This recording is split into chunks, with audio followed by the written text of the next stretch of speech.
Um, I'm just going to preface this reading, right off the bat. This month, I feel that it's going to be a little bit challenging. Okay, so for those who don't want to hear this, you might want to click off, because I do feel that there are some warnings here that I'm seeing, and you might need to be a little bit careful. Okay. Of course, there's always going to be highs and lows, such as life. And so I feel like in the greater scheme of things, things will balance themselves out and kind of like, plateau, okay? Reach like a state of equilibrium and plateau. But I feel like things won't plateau and settle down and stabilize until possibly next year. I'm seeing more like March and April. And so for this month, I feel like there are some major sweeping changes that are coming in. And you might not see the end of it until, the month of March and April, when things kind of mellow out. Okay, so I will say this is not for the faint of heart. Let me just go through the reading, okay? I don't want to scare you. So let me just go through the reading. First of all, I saw one image, and it looks almost like a traditional, watercolor Chinese painting. That's what it looks like. They're like these really tall, high mountain ranges. They reach into the sky, and they're covered with mist. So you can see parts of the mountain range, you can see parts of the hills and things like that. And then there's a river. And everything is just, there's a lot of mist and dew and condensation in the atmosphere, so it's hard to see. So I would say visibility, you can probably only see like 100 feet in front of you. And then I see this boat, and I see this man on the boat. He has like a really long oar.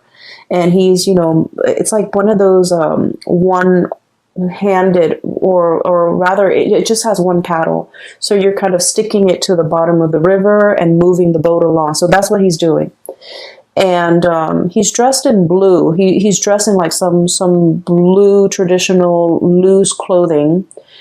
And then there's a woman in red. She's on the boat with him. So they're paddling. They're going towards a destination along the river.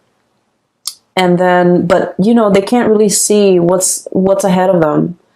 But all the way out in the distance, there's this little house, okay? And once again, the atmosphere is covered in like mist and just fog. But you can see the house in the distance because there's a light that's turned on, okay? So it's highly elevated. It seems like it's in the mountains, but he's in the water on this boat, and he's trying to get himself and her to that destination. And it seems like with this image, what I'm seeing is like, I know where I'm headed. I don't know how to get there, but I know where I'm supposed to be. Okay, like that's what this image really screams out to me about. And then I'm also hearing, it's like, follow the path. You're not supposed to map out everything. You're only supposed to, do one thing at a time. Think like 100 feet ahead of you. Take it like, one step at a time almost, or even a situation where you have to have blind faith in order to get through the murky waters. That's what it feels like to me. It feels almost as if you are thinking about or embarking on a very daunting task. You don't have all the necessary, information. You don't have everything within your toolkit, but you know exactly what the end product is supposed to look like. You know what the future is supposed to hold for you, but you don't know how to really get there. So I feel like the month of December is that, embarking on this journey where you can only see that 100 feet ahead of you. And so it's really hard to plan from one day to the next when your vision is, can only take you so far.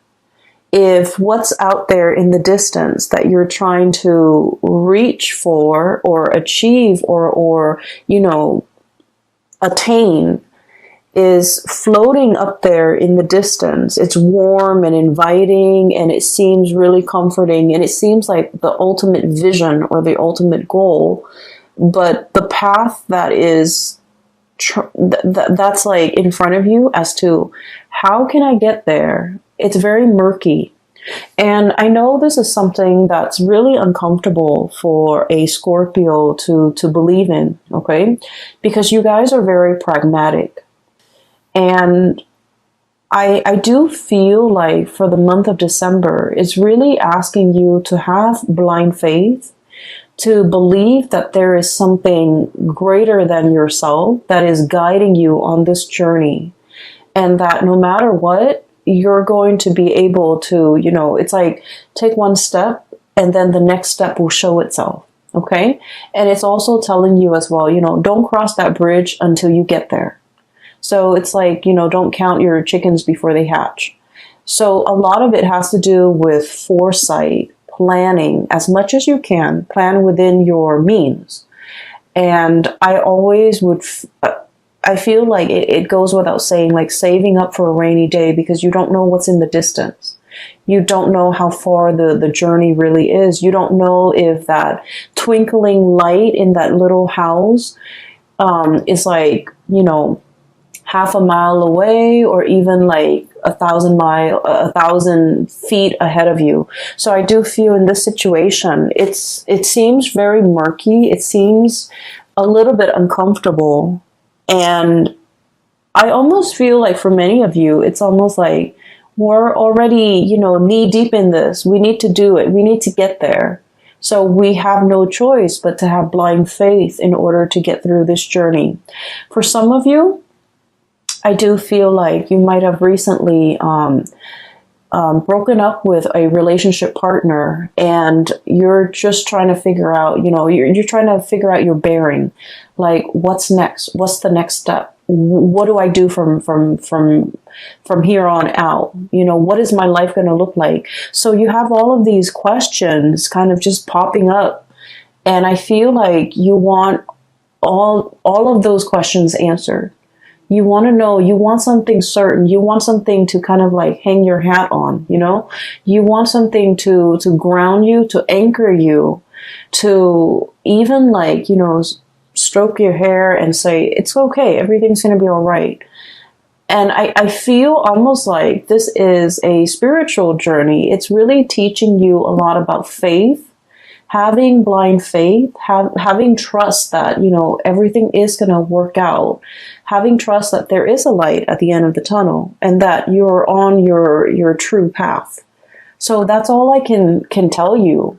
And so, to preface this reading, what I mentioned before, I feel like there are some major things coming into the picture, and it feels a lot like, having the rug kind of ripped out from under you, and you're going to have to find yourself again.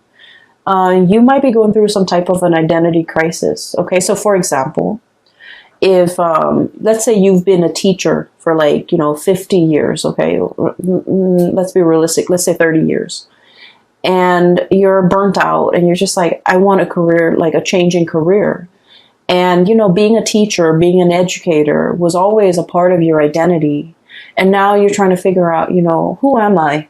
Okay. Or maybe you might have been like a stay-at-home mom or a stay-at-home dad, a stay-at-home parent. And that was your identity, the caretaker, the nurturer. And then all of a sudden you might get divorced or separated. And then you're finding yourself having to go back into the labor market. And you're like, what am I good at? What are my skills? What do I want to do with my life now? Now that the other chapter of my life, which is, caretaker, homemaker, teacher, whatever it is, that identity is no longer there. What do I want to do now? So I feel like there's something here to be said. Scorpios, you guys are a fixed sign, and whatever you do it really, really well. Okay. And I feel that way strongly with a lot of Scorpios, with a lot of Virgos. Whatever you put your heart and mind to, whatever you identify as your craft, whatever it is that you do, you don't half-ass things. You do it to the best of your capabilities.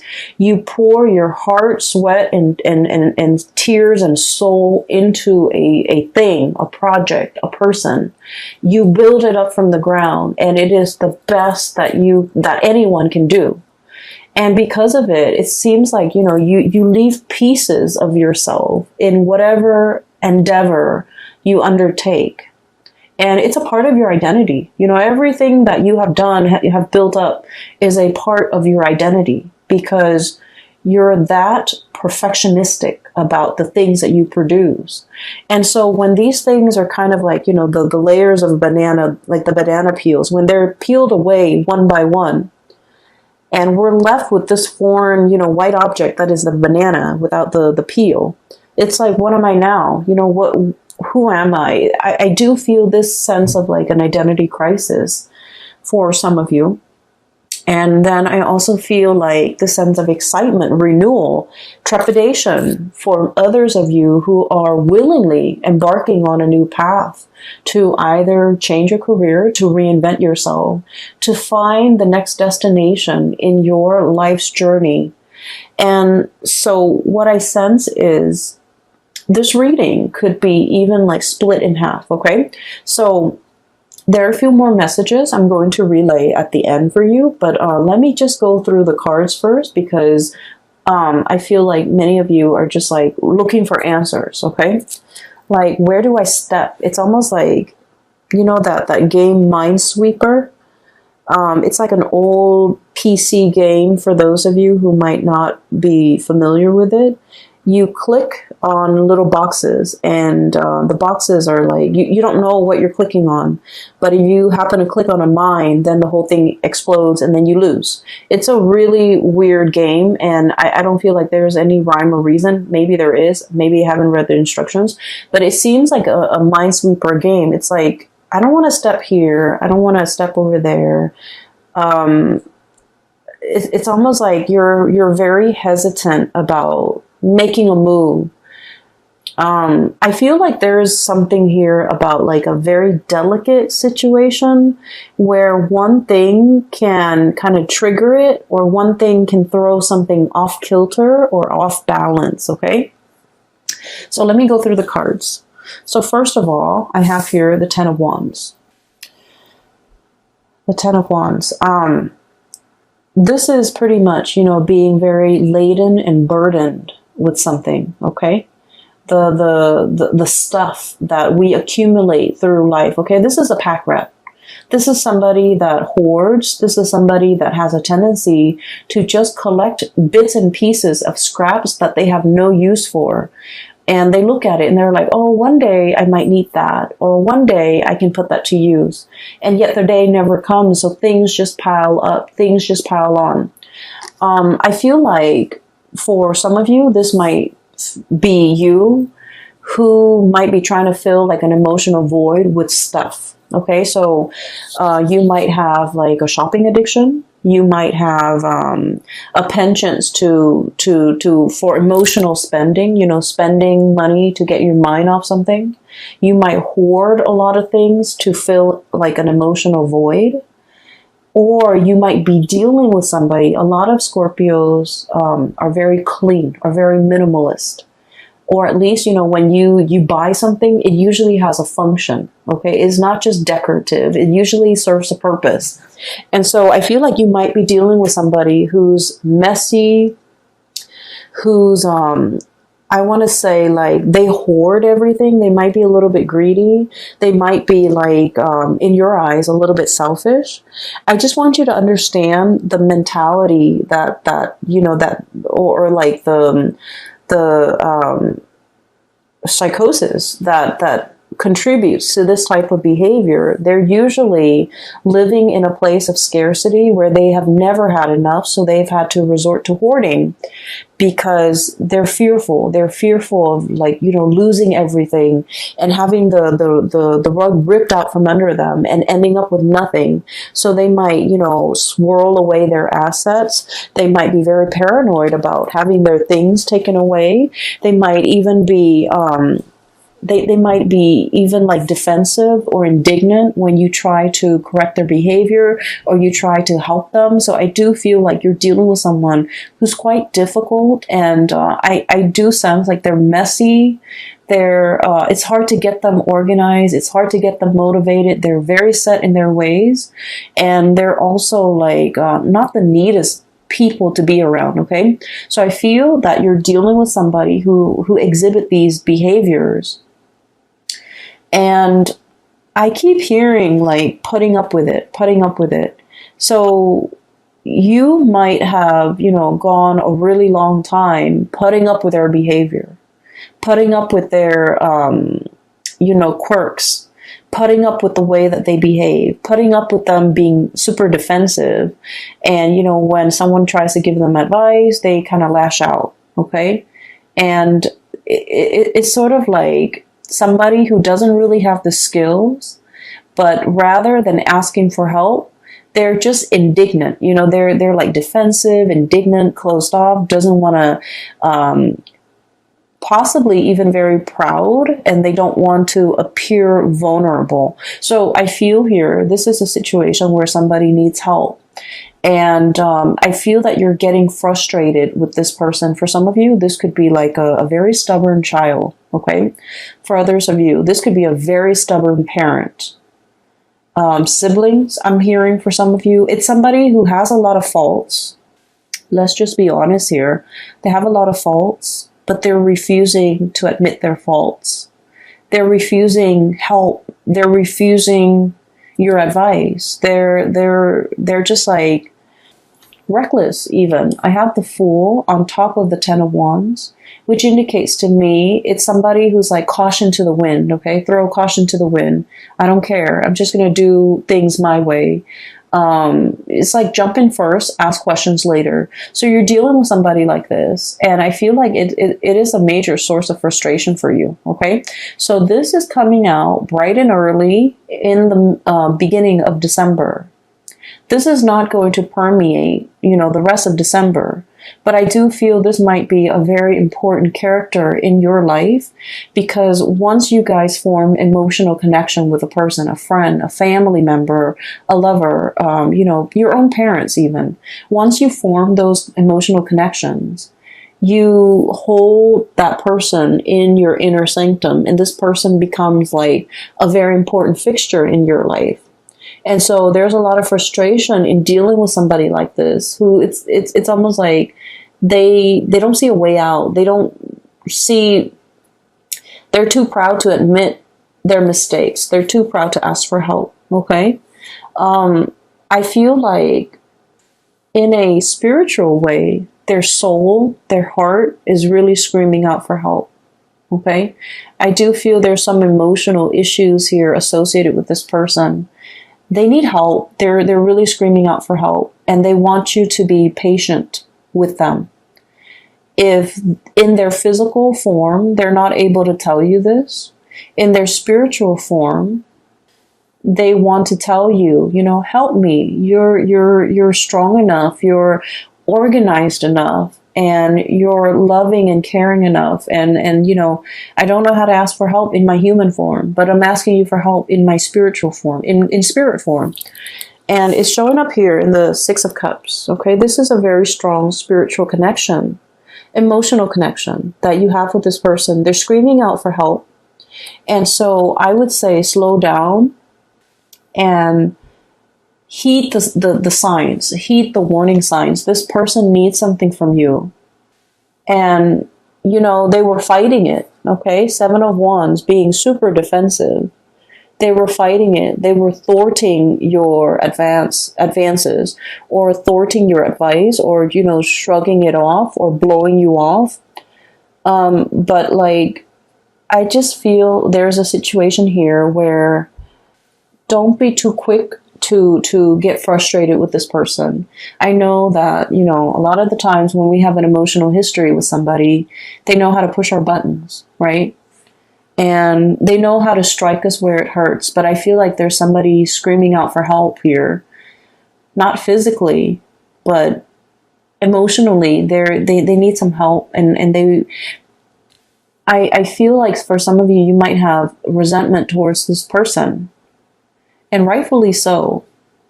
But I do sense that if everyone in their life has tried to help them and hasn't made any traction, hasn't had any successes, you are probably in the best position, because as emotionally wrapped up as you are in this person, you're also very, very sensible when you give out advice. And so you might be in the best position to help this person, okay? So enough about that. I'm going to try to clear up this energy so that we can move on, because I feel like, this shouldn't be taking the majority of your time for the month of December.